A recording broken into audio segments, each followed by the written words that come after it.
dan fair play semua mainnya gitu. Dari cara bermain Indonesia.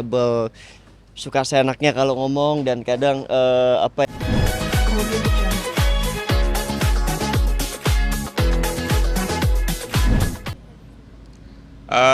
Prediksi aku sih Indonesia bakal menang sih, tapi mungkin tipis kayak 2-1 gitu. Karena diprediksiin pasti akan alot banget nih, akan sengit banget pertarungannya ntar gitu. Tapi melihat kemarin perjuangan timnas Indonesia yang bisa dibilang curang di tim Bahrain, nah mungkin seperti apa, ada kekhawatiran nggak sih? Em, Mudah-mudahan sih nanti pertandingannya wasitnya tuh fair ya, nggak kayak kemarin lawan Bahrain, dan fair play semua mainnya gitu. Dari cara bermain Indonesia kemarin sih, aku bilang Indonesia masih bisa menang lah nanti lawan Tiongkok, Cina. Prediksinya mungkin Kak melawan Cina nanti berapa? 2-1 lah. Mungkin akan tipis menangnya 2-1. Tapi melihat pemain-pemain Indonesia sendiri di bawah Sintayong sekarang seperti apa Kak? Bagus sih.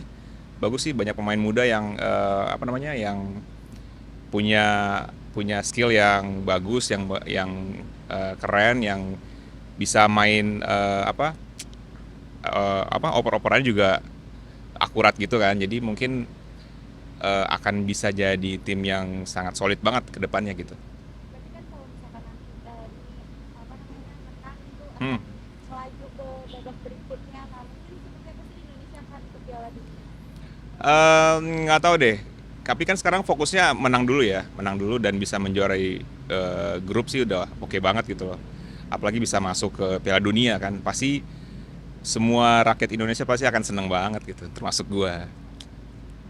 Jagoannya siapa sih Kak di timnas? Kenapa? Jagoan di timnas? Jagoan di timnas semuanya lah, semuanya bagus kok. Strikernya, kipernya, defendernya, semuanya oke, bagus semua, keren-keren. Support dan dukungannya mungkin terakhir untuk timnas Kenapa? Indonesia. Oke.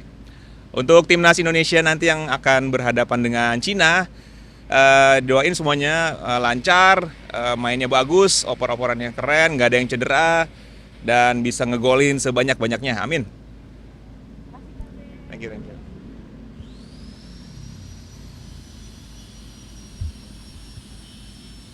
Oke. Kalau Lucky mungkin boleh ceritain nih kegiatannya dan Hmm. karakternya di sinetron terbaru. Terbelenggu Rindu. Oke, karakter gue di sini jadi biru perannya, terus karakternya itu rebel, selengean, terus apa namanya ya sesuka dia lah, mau ngomong sama siapa, cuman dia respect banget sama ibunya, Mama Lydia Kandau itu.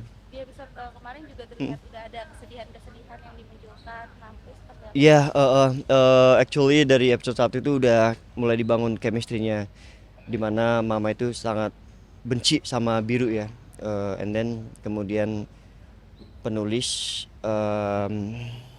merubah alur cerita dan segala macam, akhirnya Mama itu luluh, perjuangan biru nggak sia-sia. Setelah pecah kemarin itu, dan gue pribadi juga saya thank you banget sama penulis dan juga tim, terus Mama Lydia Kandau mancingnya juga gila sih.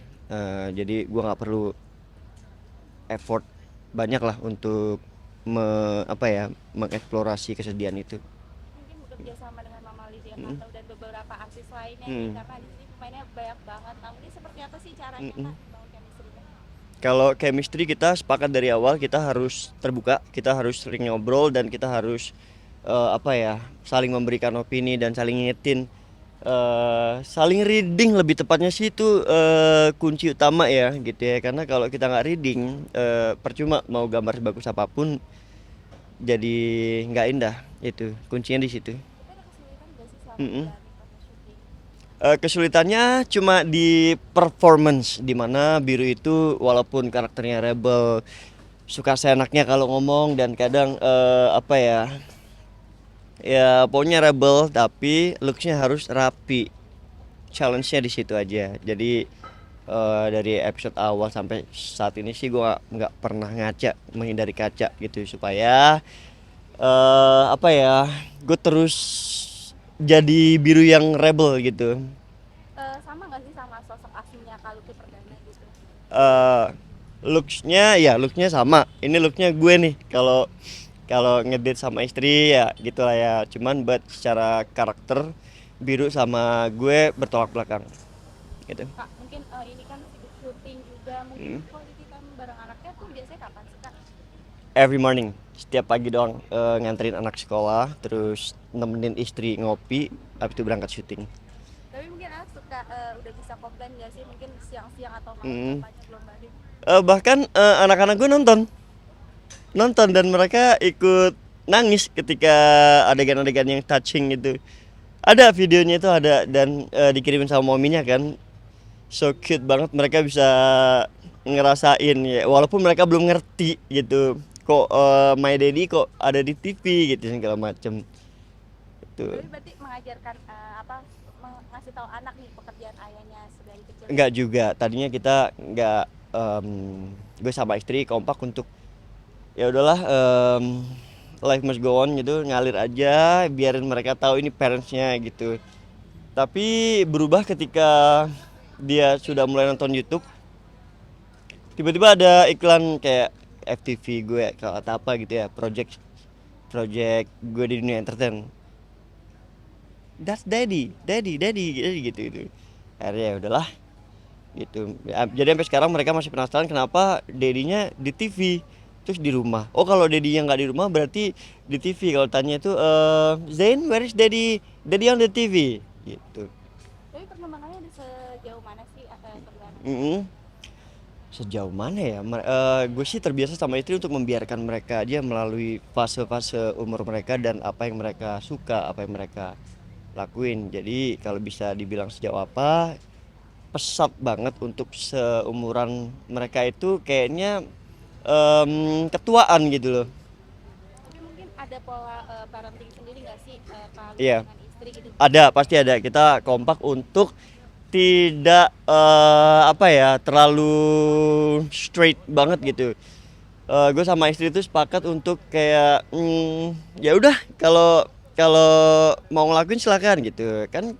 Anak kecil tuh, setiap satu kayak nanya mommy dari what is this gitu, what is that, terus kadang nggak nanya juga nyoba atau megang sesuatu yang mungkin itu bahaya. Kalau banget baru gue jelasin, tapi kalau enggak gue biarin.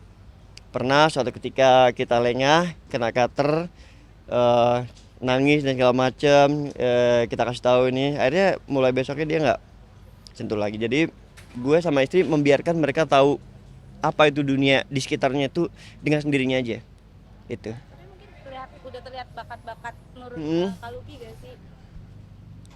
Little ya mungkin karena parentsnya juga sama-sama di dunia acting ya, jadi gue rasa sih ada sedikit gitu ya, cuman nanti tergantung mereka lah kalau udah gede mereka mau jadi apa nantinya.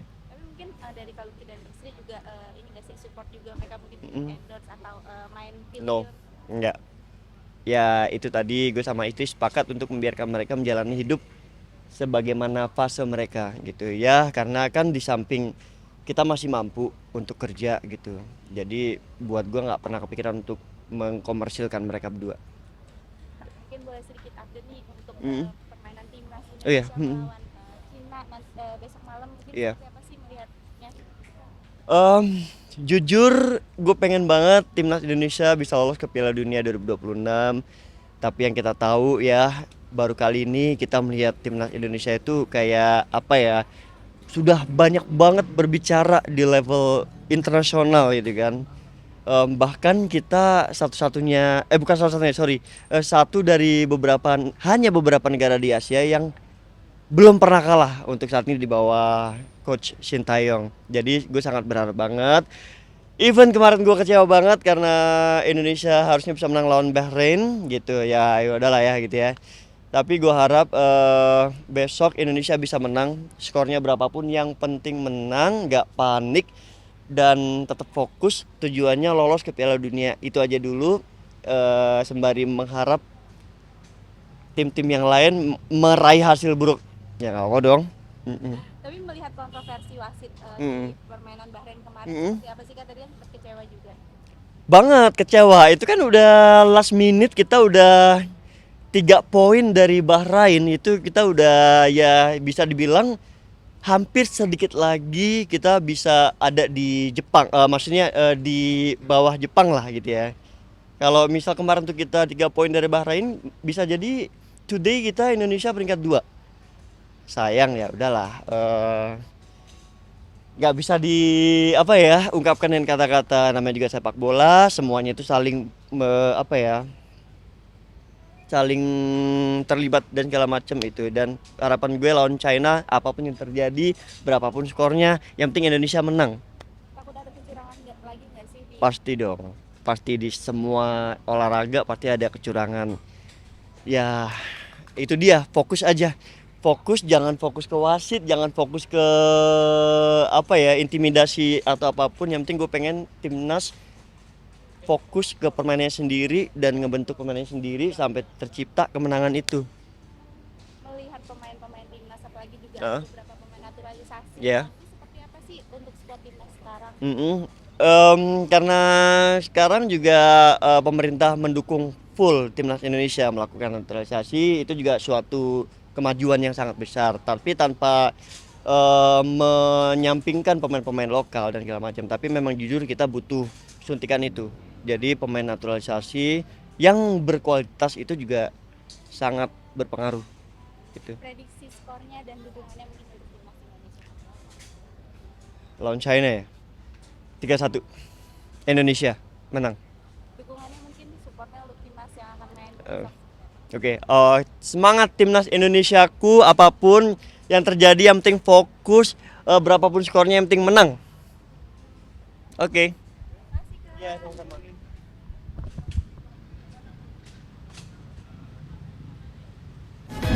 Kalau